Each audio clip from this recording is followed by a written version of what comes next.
Gipuzkoako landa ingurunearen iraunkortasuna sustatu eta bermatzeko helburuarekin lanean dihardu Landaola Federazioak. Orain, landa garapeneko proiektuei errekonozimendua egin asmoz, Landaola sarien 7. edizioa antolatu du.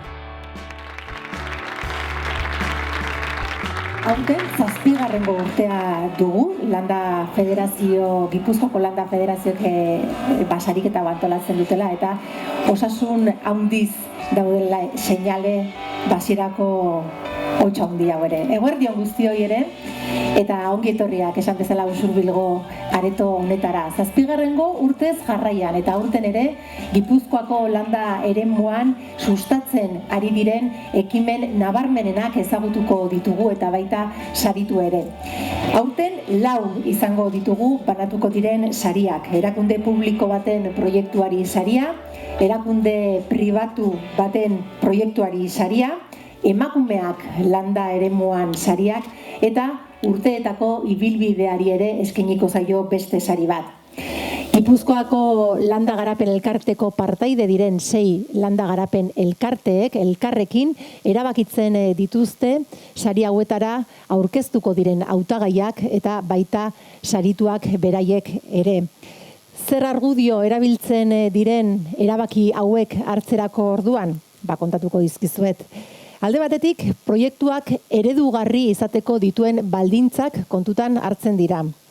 Bestetik, proiektuak eragiten dion landa eremuko biztanleria, baita sortzen dituen lanpostuak ere. Proiektuak berak zabaltzeko duen aukera eta lortu duen oihartzuna ere bai garatu den tokian. Landa eremuek aukeratzen dituztenez, proiektuak landa eremuekin izandako hartu emana eta lankidetza ere baloratzen da. Hauek guztiak dira landa garapen elkarteetakoek izaten dituzten argudioak baloratzeko orduan, eta oraintxe ezagutuko ditugu laster batean aurtengo nominatuak zeintzuk izan diren hautagaiak eta baita sarituak ere esan bezala. Baina gaur hementxe elkartu gara Usurbilgo zutegi areto eder honetan, eta hementxe dago gurekin bertako alkatea den Agurtzane Solabarrieta, eta berak ere ongi etorri eman nahi digu. Beraz, Agurtzane, nahi duzunean, zurea da hitza.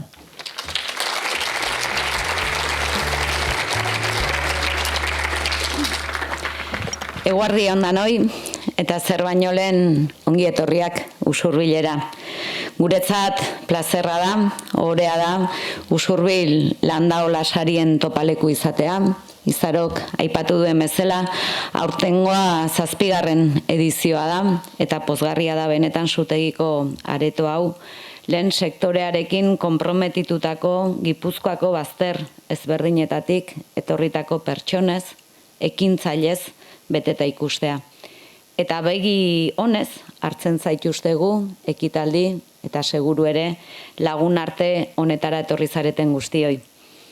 Abagune hau probestu nahiko nuke, lehen sektorearen alde lan egiten duzuen erakunde, landa garapenerako elkarte, norbanako, zein elkarte guztiei Usurbilgo udalaren eta Usurbilgo herriaren izenean gure esker ona erakusteko.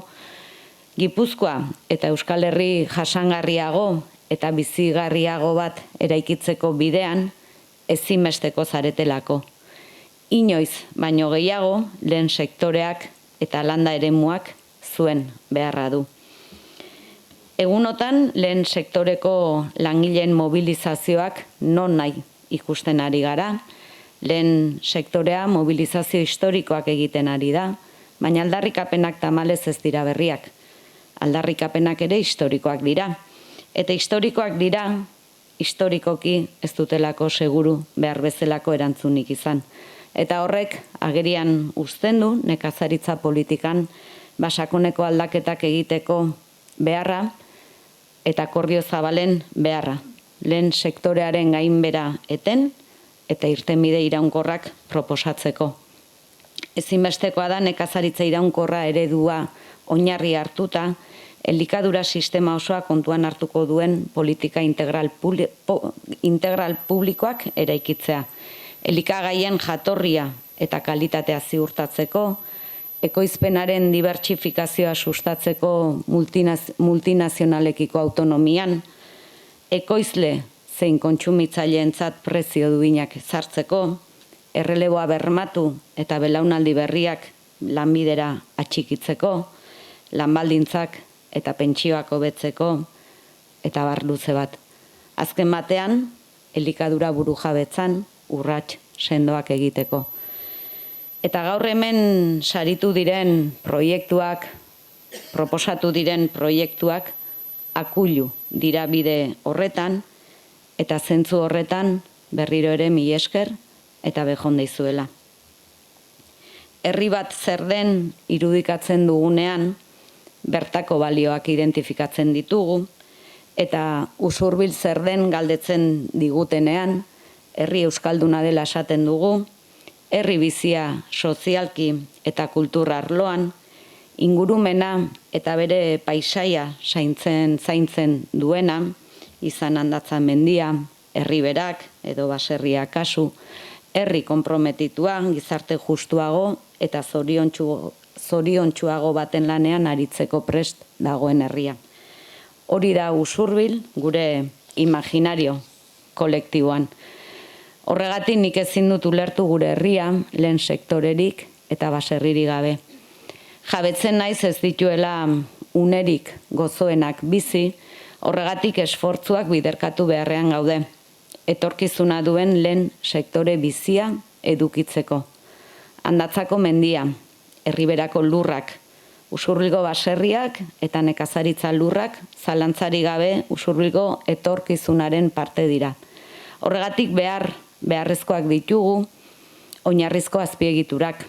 Esate baterako, egunerokotasunerako beharrezkoak diren landa bide berrituak, edo lana eta bizitza errazteko ezinbestekoa den banda zabala, ur hornidura eta saneamendu egokiak edota garraio eta mugikortasun behar berriak aseko dituzten zerbitzuak. Baserritarren egoera ere ez da erraza eta horregatik udaletik hasi eta beste erakunde guztietan dauden laguntzak handitu beharrean izango gara. Bide eta aipatu dudan herri proiektu horretan sakontzen jarraitzeko dudik ez daukat, oso lagungarria izango zaigula gaur hemen ezagutuko ditugun proiektuak. Eredu eta guretzat inspiragarri. Eta elkarrengandik ikasiz eta elkarlanean arituz egingo dugu aurrera. Beraz, mila esker, guretzat benetan gaurkoa ere aukera paregabea izango delako. Ongi etorriak.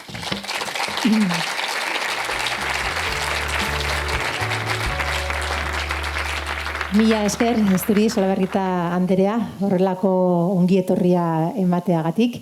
Lehen sektore landa eremu bizi eta indartsu baten alde garapen horren baitan lan egiten du Landaola Federazioak. Eta gurekin gaur hemen dugu bertako batzarrekide bat ongi etorria emeteko ere. Edurne Matiasi, luzatu nahi diotitza eta hementxe duzu, momentu honetan zuretzako holtza. Eskerrik asko. Bueno, egun on denoi eta Landaolaren izenean mila esker hemen egoteagatik. Guretzat bereziak dira Landaola sariak, azken batean Gipuzkoako landa eremuan egiten den ekarpena saritzen delako eta hori guretzat ezinbestekoa da.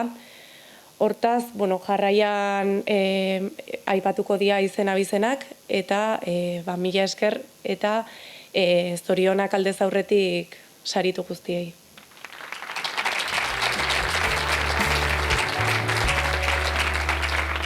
Eskerrik asko. Landaola Federazioa osatzen duten 6 landa garapen elkarteekin batera, elkarrekin lanean dihardute bestelako administrazio publikoetako entitateek ere, Gipuzkoako Foru Aldundia eta Eusko Jaurlaritza kasu. Horregatik ere gaur hemen ditugu bertako ordezkariak eta lehenik eta behin hitza eman nahi nioke Gipuzkoako Foru Aldundiko nekazaritza eta lurralde orekako zuzendaria den Arantxa Aristimuñoni. Zeurea da hitza.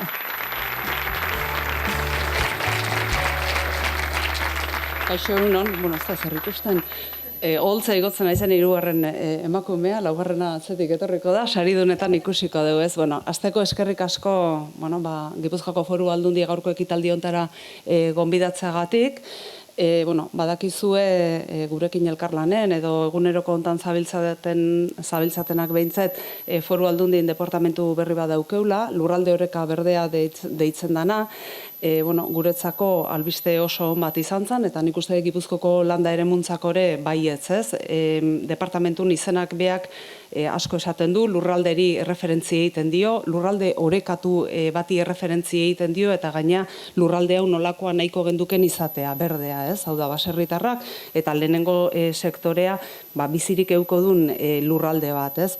Gaur protagonistak ez gea gu, sarituk zeate, ez gea luzatuko, baina bai esan nahi nizuekela, gure egunerokotasune landa eremun eta landa eremu hobe bat izateko lanen jarduten deula, eta landa eremu hori bizirik nahiko gendukela, eta badaki topiko bat dala, baina nahiko gendukela baita ere landa eremu horrek, urbanok dien eremu hoien bizi baldintza gutxinez aukera berdinek izatea, ez? Eta hor aktibidade bezala eta aktibidade ekonomiko bezala eta inguru giro zaintzaile bezala baserritarra ikusten deula, eta guretzako beti presente daon eragile bat dala, ez?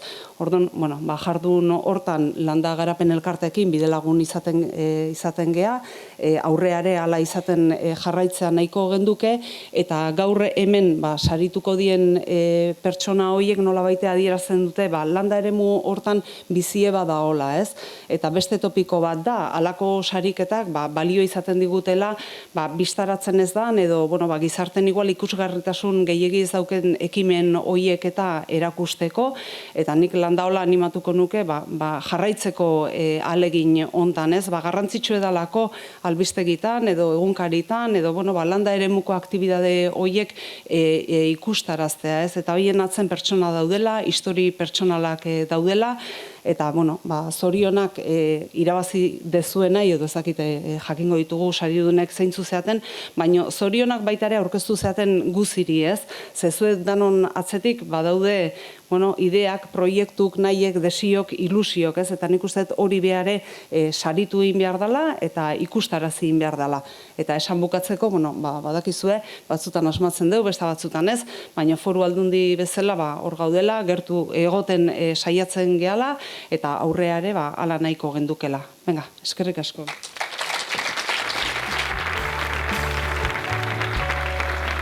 Eskerrik asko zuri Aristiguño Andrea, beak aipatu duen bezala, ez, landa eremua, hiria eta herriaren arteko zubiak eraikitzea eta sustatzea zein garrantzitsua den.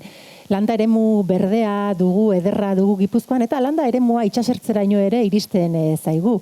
Eta hemen dugu gaur gurekin Eusko Jaurlaritzako landaren eta itsasertzaren garapenerako Europar politiketako zuzendaria. Eta berau gonbidatu nahi dut eskenatokira orain Jone Fernandez Anderea. Eskerrik asko.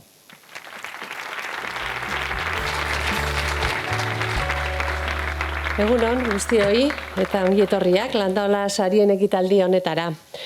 Eskerrik asko, Landaola Federazioan barne zaudeten landagarapen elkarte guztiei, beste urte beten, Eusko Jaurlaritzari Landaola sari banaketa ekitaldi honetan parte hartzeko luzatu diguzuen gonbiteagatik. Urte bete pasada, azkar pasada, ez da? Beraztegin, aurrek urtean egon ginen momentutikan, eta, ziur nago baizuek baigu, erakunde bakoitzean, elkarte bakoitzean, gauza asko udaletxetan, gauza asko landu ditugula azken urte honetan. Proiektu asko gauzatzen ari gea, eta zuek ere gauzatzen ari zarete.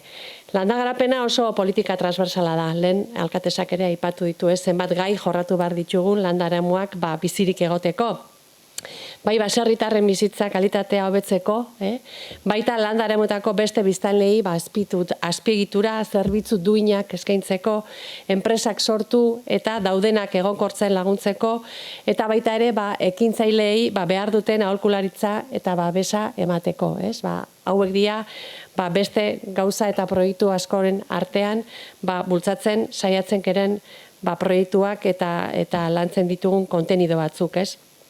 Egia da, baserritarrak epatu dituzuela zuek ere, guk ere argi daukagu, ez daukagula landa eremurik nekazaritza benetan sektore gabe, eta oso konstiente gera, azken asteetan landa eremutik baita ere lehen sektorearen kezkak eta ondo eza nola kaleratu diren, eta bai Jaurlaritza eta kasuetan Gipuzkoako Foru Aldundia nekazal sindikatuekin, mendako ordezkari bat, elkarlanean ari garela irtenbide hoberenak topatzeko asmoarekin. Orduan, ikusten duzuen bezala, landa garapen politikak bai behar du ikuspegi integral bat, eta horrela saiatzen ari bintzat, gure lanketa egiten, eta baita ere, berdintasun ikuspegia barneratuz. Baina, politika hori, proiektuak sortzen eta laguntzen gauzatzen dugu, eta horregatik, baita ere, Landaola sariak ekimenak garrantzia du guretzat ere, gure herrietan, gure landa ingurunean, horren alde egiten ari den lanaren errekonozimendua egitea uste dulako oso garrantzitsua dela. Egiten ari zaten lan hori balioan jarri, gizarteratu, bai bertako biztanleentzat, baina baita ere kanpokoentzat, hirietan bizi direnentzat ikus dezaten benetan gure landa eremuak bizirik daudela, eta kasu honetan dinamismo horren erakusleioa izango dalako baita ere gaurko ekitaldi hau. Eta bukatzeko nire aldetik eta Jaurlaritzaren izenean sarituak izango zareten pertsonei hemendik zorionak luzatu, eta Arantxa Aristimuñok baita esate zuen bezala, ez bakarrik zuei, baizik eta landa eremuan alde lan egiten ari zareten guztioi esker onak eman, denon arteko eta elkarlaneko lana benetan beharrezkoa dela, azkenean esaten gendun bezala, erronka handiak eta potoloak ditugu aurren eta orduan danen lana beharrezkoa delako, así que eskerrak guztioi.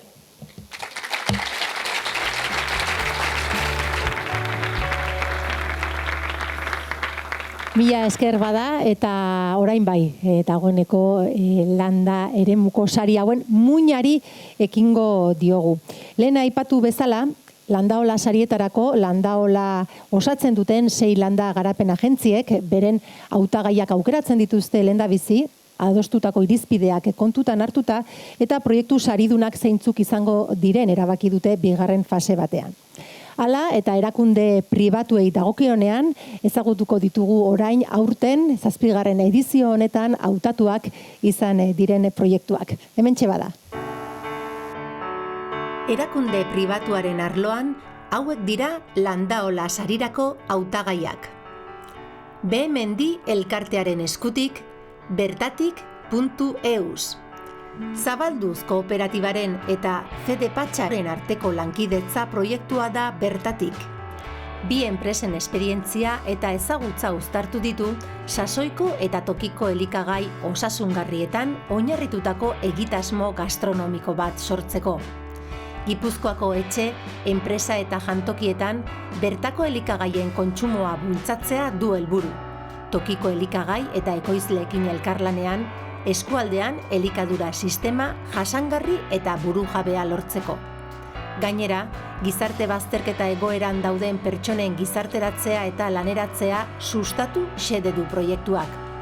Enplegu inklusiboaren bidez, egoera honetan aurkitzen diren pertsonak formatu eta sektoreko profesional bilakatzea bultzatuko du Bertatikek. Deba Garaia elkartearen eskutik. Marisol Josefina Abreu. Marisol Josefina Abreuren proiektua landa ingurunean garatutako ekimena da. Online psikoterapia naiz aurrez aurreko zerbitzuak eskaintzen ditu, eta landa ingurunea elementu terapeutiko gisa baliatzen du. Saio presentzialak ingurune naturalean egiten ditu, hazkunde pertsonaletako giro egokia ahalbidetzen duelarik. Era berean, naturarekiko lotura sustatzen da prozesu terapeutikoaren zati integral gisa. Lotura horrek osasun mentalari eta emozionalari ekar diezaiokeen onurak indartuz. Horrela, Marisol Josefina Abreuren egitasmoak laguntza psikologikoa emateaz gain, landa komunitateetako bizitza biziberritzen eta sustatzen ere laguntzen du. Debemen elkartearen eskutik. Iturrua Goikoa. Elgoibarko fabrika batean lanean ezagutu ziren Joli Gartua eta Andoni Barandika. Jolek fabrika utzi eta baserriko bizimoduaren alde egin zuen. 2 urte geroago, Andonik ere gauza bera egin eta 2023tik Eibarko Iturrua goiko baserria ustiatzen dute. Bertan, Aberdeen Angus arrazako behiak, moxalak eta euskal arrazako txerriak hazten dituzte.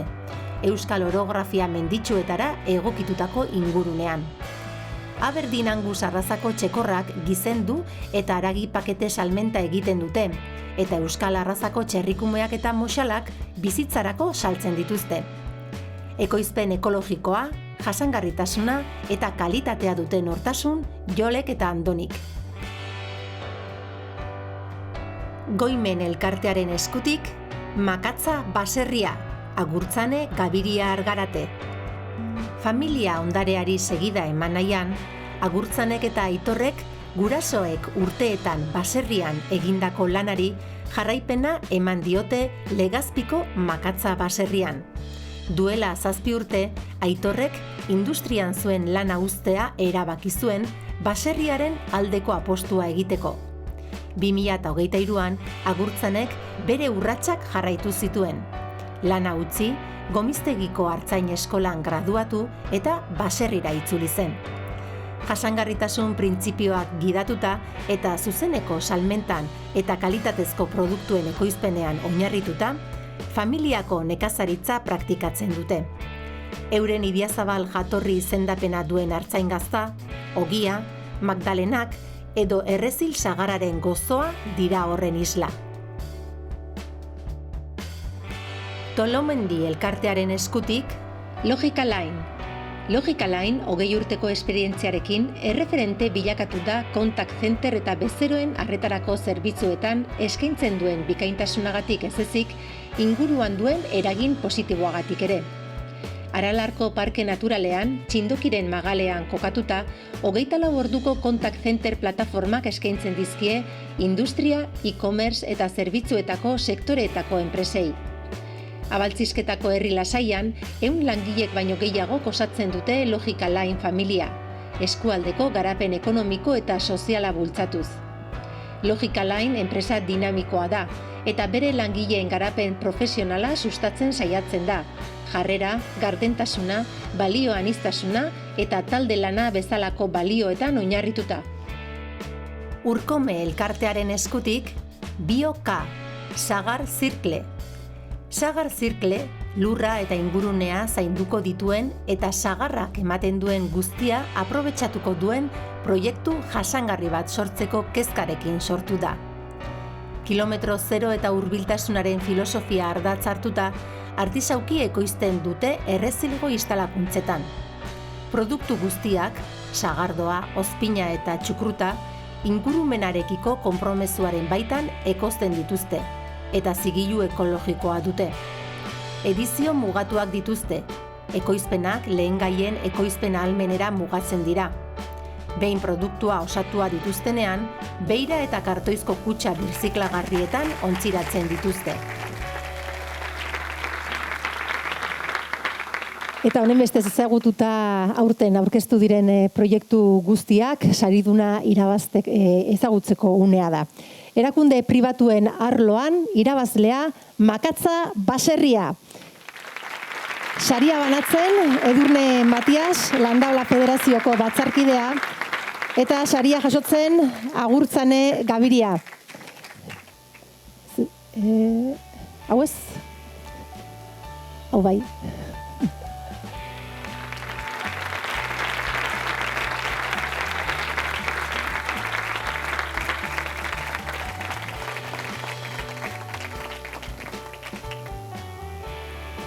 Agurtzane, ez dakite, bazoaz laster batean, askotan ez gea hitz asko esatekoak, ez da, nahi balin badezu esan dezakezu zerbait, bai?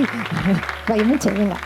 Eixo, mi esker sariagatik, azkenen, gure erabakia bultzatzen laguntzen digu sari hauek, baina, azkenen eskerrak eman naizken jake gurasokin etorri naizen, beraiei, zen guk, ibilbide hau hartzeko aukera egitearena, bazkenen beraien lana da, beraiekin dutelako, eta orain guri tokatzen zaigu jarraitzea. jarraitzeko eskertuko dugu esan dizkigu zuen laguntza hori denak, erabakik inbar ditugun lan guztioik denon arten egitea, eta gure lan hau errazten diguzuen eta aurrera jarraitzeko modu egoki bat aurkitzen dugun denon arten. Eskerrik asko.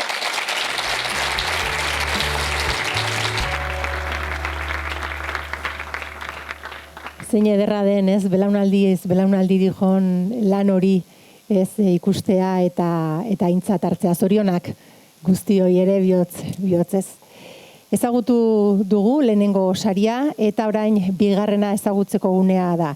Erakunde pribatuetatik erakunde publikoetara egingo dugu salto. Hauetxek aurtengo hautagaiak.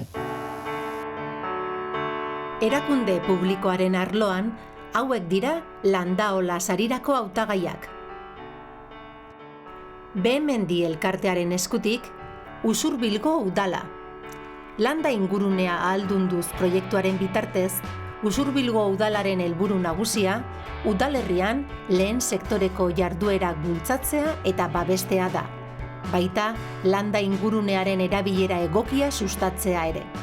Nekazaritzan eta abeltzantzan aritzen diren biztanleriaren beherakadari aurre egin eta kanpoko produktuekiko eta ekoizleekiko mendekotasuna murriztea lortzeaz gain, elikadura burujabea areagotzea da egitasmoaren xedea.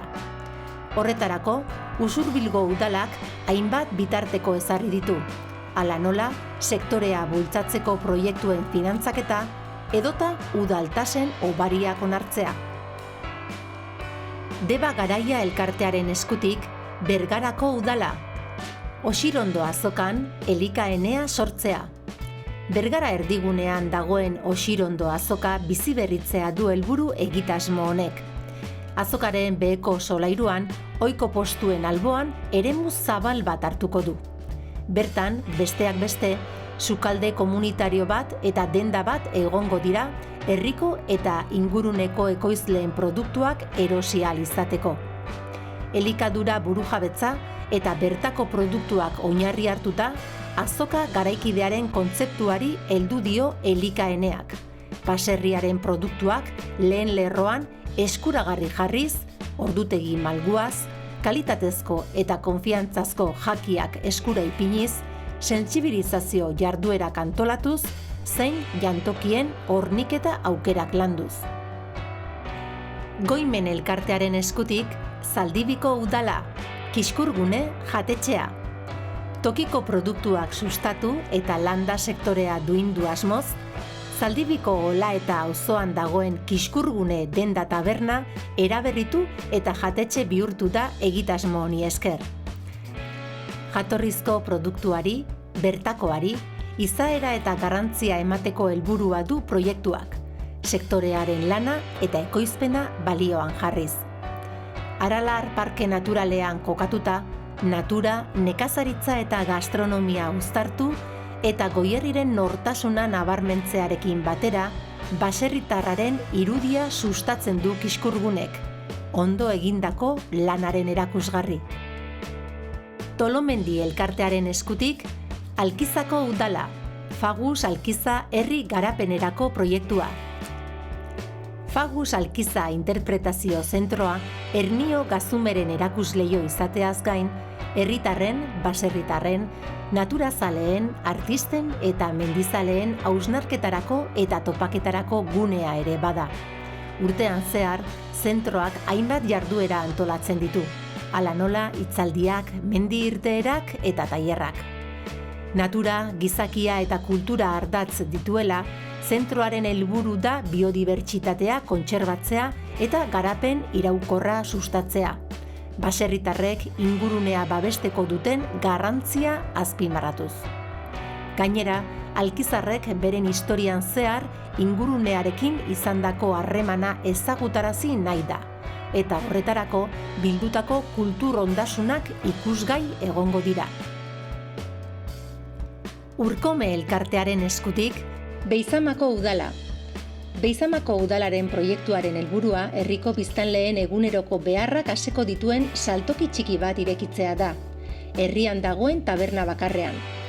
Egitasmoa partaidetza ereduan oinarritzen da, eta herritarrak inplikatzen ditu herriaren estrategiaren lanketan ahalik eta pertsona gehienek parte har dezaten. Herritarren beharrak asetzeaz gain, Beizama bisitatzen duten pertsonei bertako ekoizleen produktuak eskaini, herriko produktuak ezagutaraztea. Herriko ostatuak zerbitzu bat gehiago eskaintzea.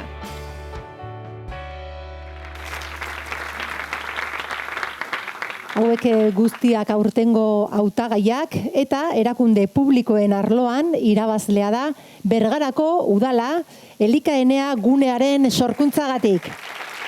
Saria jasotzen Ainoa Lete eta Markel Askargorta zinegotziak eta saria banatzen Agurtzane Solabarrieta Usurbilgo alkatea.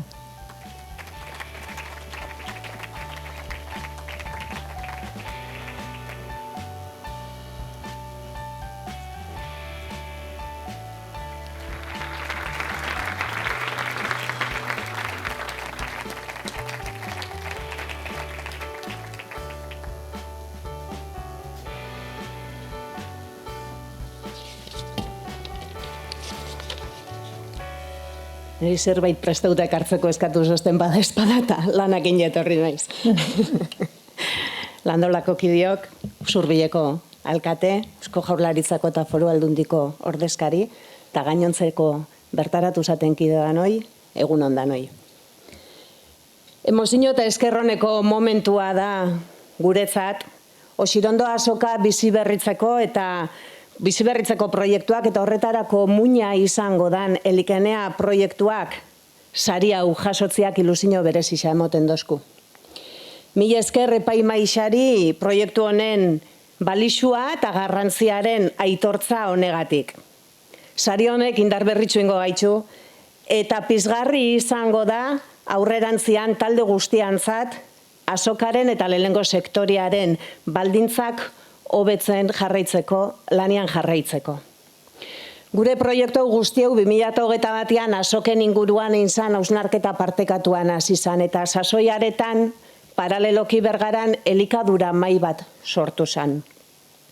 Elikadura burujabetzan sakondu eta bertako produktuen ekoizpen eta kontsumoan eragiteko zeregina eta arduria bere gain hartu zeban lantalde honek. Elikadura kate osuak sortzen zozkun keskari irtenbideak topau naixan elkarlanerako marko bat sortu genduan herrixan.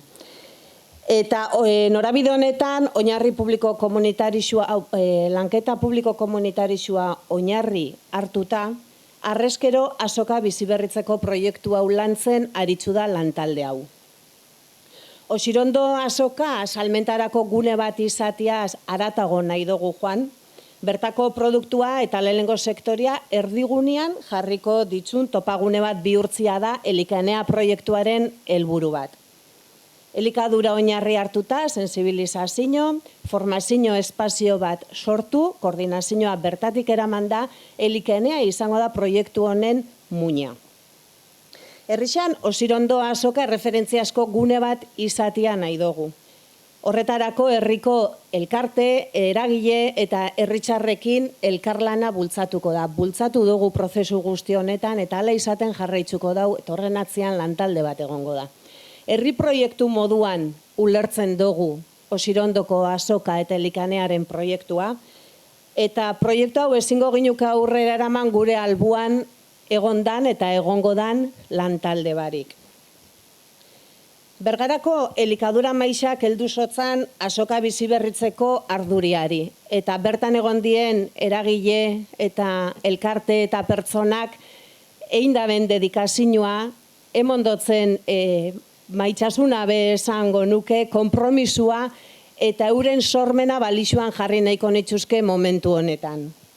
Bergararron izenian, eskerrik asko Aitziber, Ainoa, Jon, Agurtzane, Mari Carmen, Ander, Markel, Nagore eta Itziar.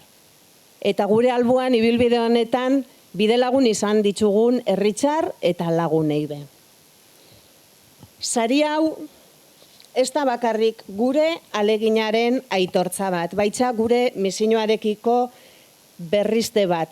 baitxa. Jasangarritxasuna, elikaduran justizia, tokiko garapena sustatzen jarraitzuko dugu etengabean. Eskerrik asko, momentu posible indozuen danoi, eta mila esker, Debagaraiako landa garapena, ehundu, ereindajan, eta ekoizliek proiektuarekiko duken konpromisoagatik. Eta ilusio, berez izaitzen dozku, ilusioa sortzen dozku, elkarrekin aurrera begira sortuko dugun, eratuko dugun etorkizunak. Mila esker danoi.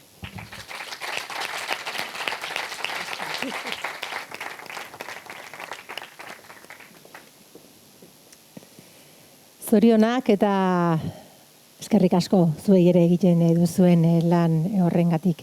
Lehenengo bi sariak ezagutu ditugu eta goazen bada hurrengoa ezagutzera. Emakumeak landa eremuan egiten duen lana mendeetan zehar lan isila izan da. Sari honek lan hau nabarmendu eta agerian jarri nahi du. Ezagutu dezagun Landaola sarien emakumea landa eremuan aurtengo saria. Emakumeak landa eremuan saria. Sari honekin, landa eremuan emakumeek eta emakumeen elkarteek egindako lan eskarga nabarmendu nahi da, itzalean geldituten esfortzua azaleratuz.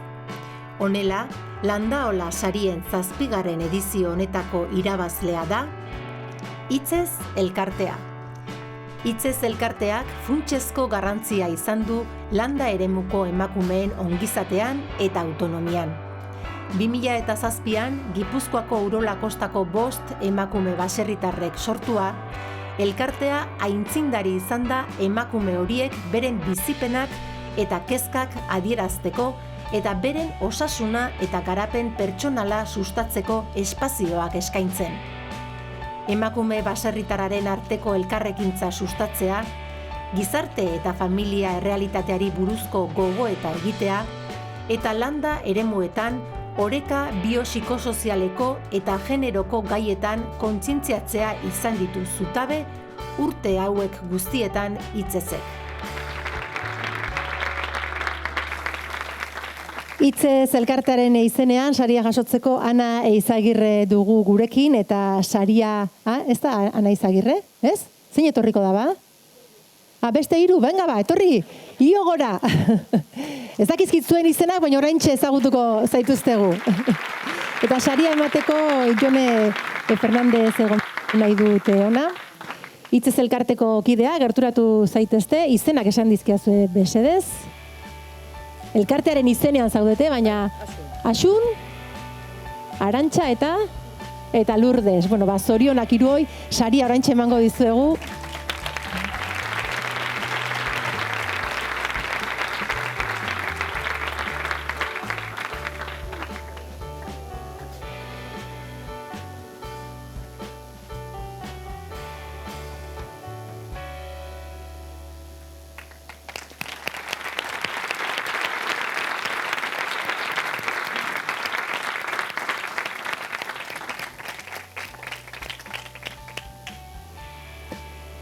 Zuek ere nahi balima duzue hitzen bat esan edo?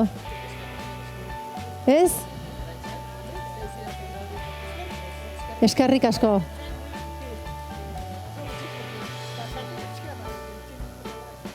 Bueno, eskerrak guk eman behar dizkizuegu zuei egiten duzuen lanagatik, eskerrik asko gaur hona etortzeagatik, ondo merezitako saria da inondik inora ere, eta hitzez baino ekitez, eta ekinez erakusten da, ezta? Oso ondo. Eskerrik asko.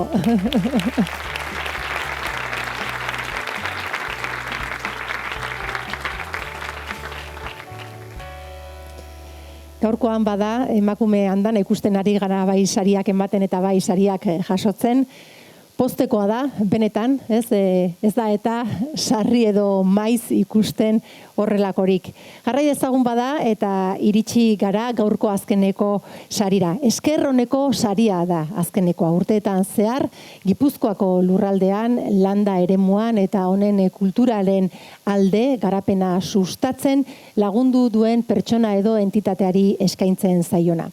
Ezagutu dezagun Landaola sariaren 7. edizio honetako urteetako ibilbideari saria. Ibilbideari saria. Sari honek izaera berezia du. Landa ingurunearen alde egindako lan oparoari eskertza egin nahi zaio aipamen berezi honen bidez. Ibilbide oso bati dagokionez, Landaola saria, Eli Arrillaga. Eli Arrillaga, baserrian jaio ez bazen ere, artzain lanetan aritu da 1980tik, gaztagintzan buru belarri. Ardilatzen artaldea du eta eurek ekoiztutako gatzagi naturala baino ez darabil gazta egiteko. Eli Olaberrian igarotzen du negua bere artaldearekin. 1200 metroko altueran, Urbiako Jontjor bordan, aldiz, maiatzetik urrira. Dualtasun geografiko honi esker, bi gazta zaporetsu eta bereizgarri ekoizten ditu. Olaberrian zein Urbian, Elik mendizaleak hartatzen ditu gazta saltzeko, hartzaien bizitza azaltzeko edo indarrak hartzeko mokadutxoa eskaintzeko. Berrikuntzak barneratuz eta aurrera eginez, sindikatu eta 11 erakunde elkarteetan parte hartzen du eta hartu du. Ebel, Artzai Gazta, Larsabi, azpimarratzekoak ele eta goimeneko lehendakari izanak. Bestetik, neka ezina azaltzen da emakume hartzaiari bisibilitatea ematen. Komunikazio eta sentsibilizazio dinamiketan duen parte hartze aktiboari esker, hartzantza kultura usadioak ondo baino hobeki gorde eta helarazten jarraitzen duelik.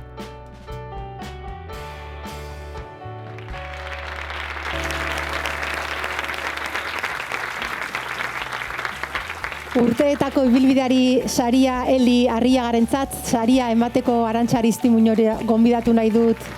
Ona.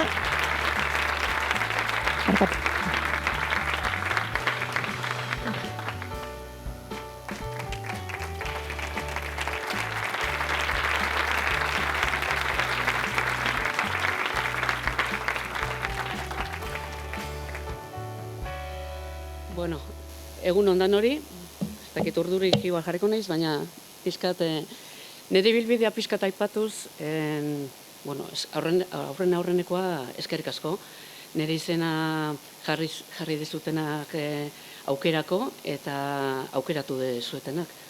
Eta 20 urtekin, 1980an, hasi nintzen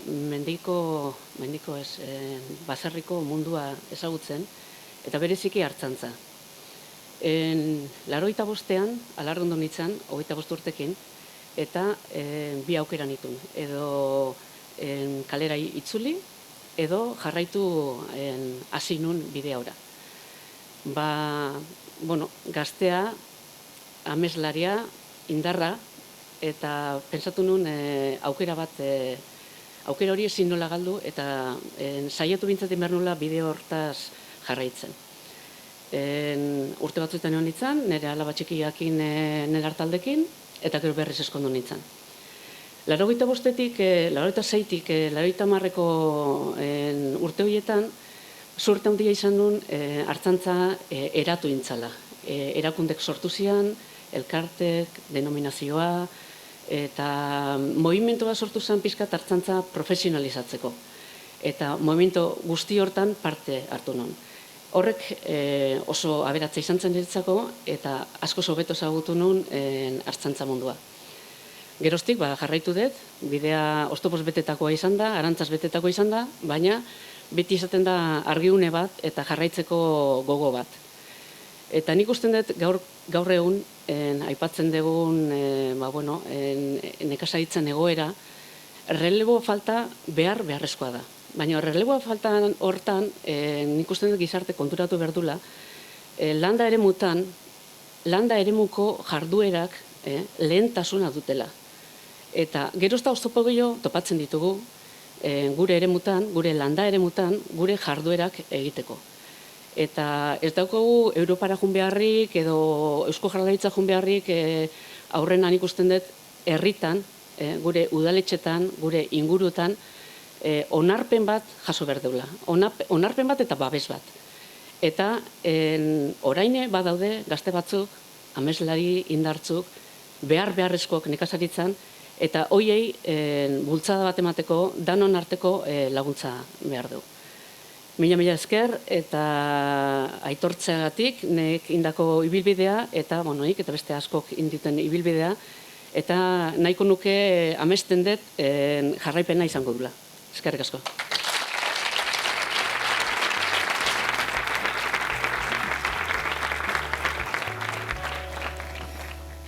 Eskerrik asko, Eli, zure amets hori guztiok, besteok ere nik uste dut badaukagula, eta zurea bezalako adibideekin eta ereduekin emakume eta bai gizonezko ameslariak, indartsuak eta ekintzaileak bilatzea errezagoa izango da, ez bairi gabe. Horixek izan dira aurtengo Landaola sariak. Datorren urtean ere hemen izango garela espero dugu horren beste ezagutzeko eta saritzeko asmoz.